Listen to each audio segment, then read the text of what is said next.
Hello বন্ধুরা, রোজ আমি এভাবেই বলি হ্যালো বন্ধুরা, তবে ক্যামেরার সামনে অতটাও অভ্যস্ত নেই। তো আজ প্রথমবারই ক্যামেরার সামনে আসলাম। আমি সুস্মিতা, আর রান্নাঘরে আমি। এটা আমার ইউটিউব চ্যানেল। সবার কাছে অনুরোধ রইল, আমার ভিডিওগুলো অবশ্যই দেখবেন। যদি ভালো লাগে তবুও জানাবেন, যদি না ভালো লাগে তবুও জানাবেন, আমার খুব ভালো লাগবে। তো এটুকুই বলতে চাই, আজ প্রথমবার আসলাম ক্যামেরার সামনে। আশা করবো আমি পরবর্তীতেও আসবো। আমি ঠিকঠাক করে বলতে পারছি কিনা আমি জানি না, তবে সবার কাছে এটাই অনুরোধ রইল, আমি আমার নিজের ঘরে যেটা রান্নাবান্না করি আমি সেটা রোজ শেয়ার করি। তো আপনারা সবাই দেখবেন। Thank you.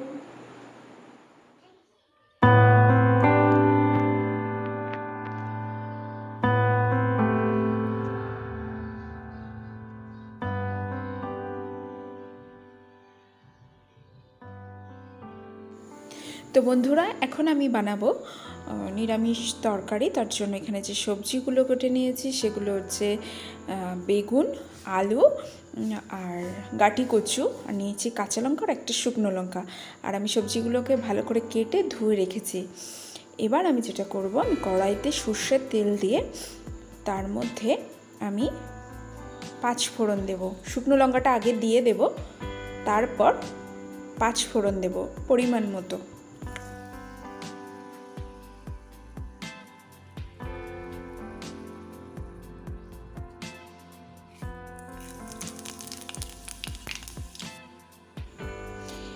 একটু নেড়ে চেড়ে আমি সবজিগুলোকে কড়াইতে দিয়ে দেব।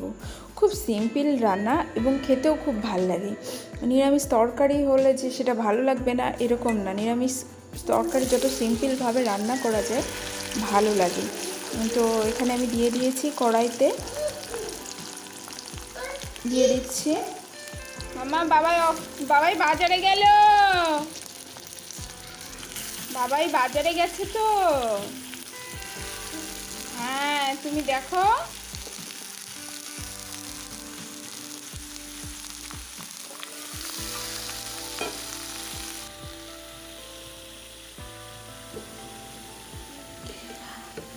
এখানে আমি দেব 1/2 চামচ লবণ,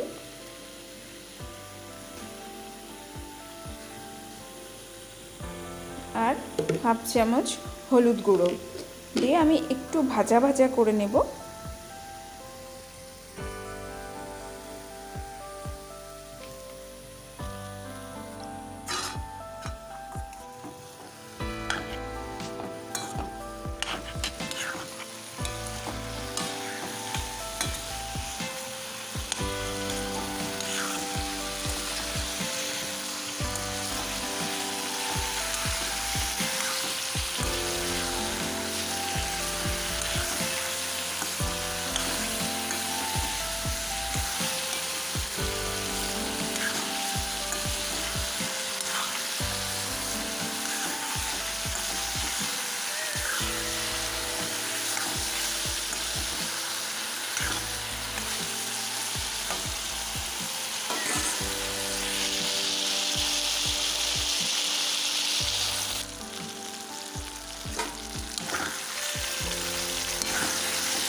সবজিগুলো ভাজা ভাজা হয়ে গেছে। এবার আমি দেব এখানে 2 চামচ জিরের গুঁড়ো,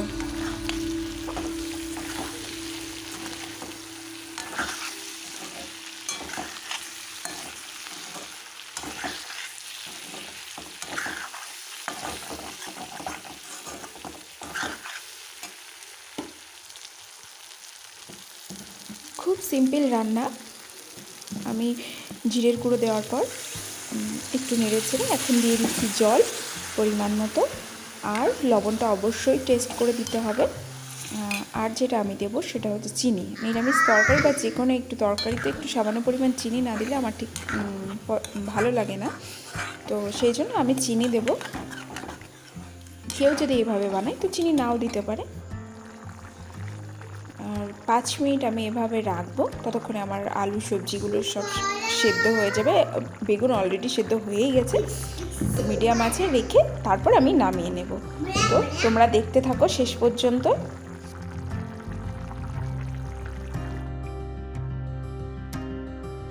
খুব সিম্পল রান্না আর খুব কম সময়ে হয়ে গেল, খেতেও কিন্তু খুব ভালো লাগে। এটা গরম ভাতে দারুণ লাগবে খেতে। তো আজকের রেসিপি যদি তোমাদের ভালো লাগে অবশ্যই একটা সাবস্ক্রাইব করে দিও আর পাশে থাকা বেল আইকন প্রেস করো পরবর্তী ভিডিওর নোটিফিকেশনের জন্য। Thank you. আজ এই পর্যন্ত, আবারও কাল ঠিক সময় মতো চলে আসবো আমি। তোমরা সাথে থেকো, পাশে থেকো। Thank you.